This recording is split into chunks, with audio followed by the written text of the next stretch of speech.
আরবি দোয়াগুলো অনেক কম্প্রিহেন্সিভ, অনেক সুন্দর।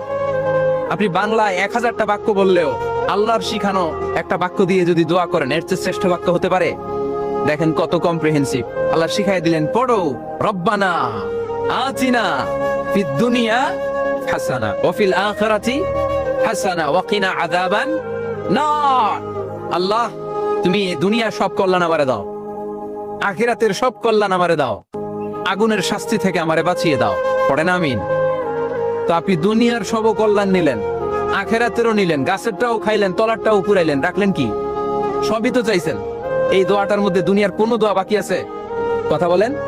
রব্বানা আতিনা ফিদ দুনিয়া হাসানা, আল্লাহ দুনিয়ার সব কল্যাণ লাগবে। ওয়া ফিল আখিরাতি হাসানা, আল্লাহ আখিরাতের সব কল্যাণ লাগবে, আগুনের শাস্তি থেকে বাঁচানো লাগবে। তো আপনি বাকি রাখছেন কিছু? এই একটা বাক্যের মতো বাক্য গোটা বিশ্বটারে বিক্রি করলে হবে। এজন্য কোরআনের দোয়াগুলো আমরা বেশি বেশি করে পড়েন।